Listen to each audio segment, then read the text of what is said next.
In today's world, so many of us are faltering. It seems so hard to get ahead, but this is especially true for men who seem to be struggling the most, struggling to find themselves, struggling to do what makes them happy. They seem to be doing things that they think they need to be doing, but that just make them miserable inside and depressed and lonely.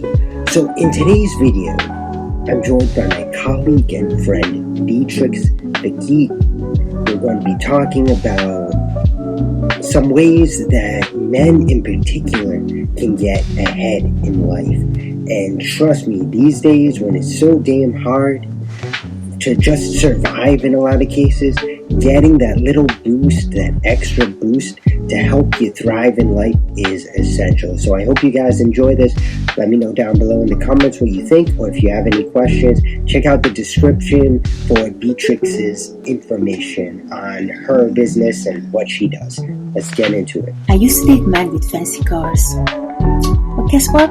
We couldn't connect. Up here was kinda empty. Silence in a car, no meaningful conversations. That's what I was experiencing. No value added to my life. Yeah, I learned the lesson. Well, later on I married a man who had less material things. However, I fell in love with his mindset. I fell in love with the way he was thinking. I fell in love with the way he was balancing out his masculine and feminine energy. I fell in love with his leadership, and I fell in love with his kindness and compassion. The reason I'm sharing you this story is because I'd like to let you know that your value is truly who you are, how you present yourself. That's such a great point, and I think that hits the nail on the head for what the top issue with men is these days.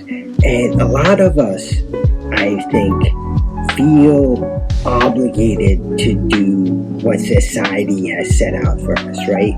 Our lives as men have been scripted, right? From, working our 9-to-5 job, going off and, being a provider all the time, just pursuing blindlessly money, right? And fame and prestige and all these things, these titles or these fancy cars or these external materialistic things.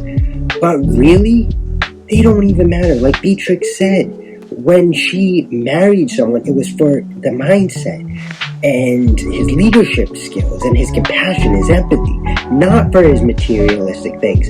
Don't blindly pursue those things. Seek what's in here instead. Maybe you shouldn't follow anyone. Maybe you shouldn't follow society's expectations. Maybe you shouldn't follow what you were taught in childhood. Maybe your best bet would be just to follow your own path, to follow who you uniquely really are. You see, as a man, when you disconnect from yourself and then you put your value on external things, meeting the requirements of society or family or other people, you disconnect from yourself. You create a gap. You create anxiety and depression and overthinking and overwhelm. We are the happiest when we are our true authentic self. So what is that for you? Seek your authentic self. Stay on your own path and allow yourself to shed more and more of your barriers so that you can find who you truly are. That's so true. Like I said before, so many of us are going based on society's expectations or what our parents told us or our teachers told us or our friends are telling us or whoever. But really the fact of the matter is, like Beatrix says, maybe we shouldn't follow anybody. Yeah, of course, have an open mind, be tolerant, learn from everything, right? But don't blindly follow, right? Whether it's your dad or your teacher or even somebody who's like supposed to be influential and big, like, Andrew Tate or Tony Robbins. Don't blindly follow. Listen to all, use active listening, learn from all, but ultimately you make the decisions. It's your life. You figure out what to do. You pave the path. It is your path to pave. That is how you live an authentic and happy life. I think something went wrong here. So many men I meet on a daily basis were taught to suppress their emotions. That means they detach from themselves. When you are detached from yourselves and from your emotions, you don't live in your true, authentic self.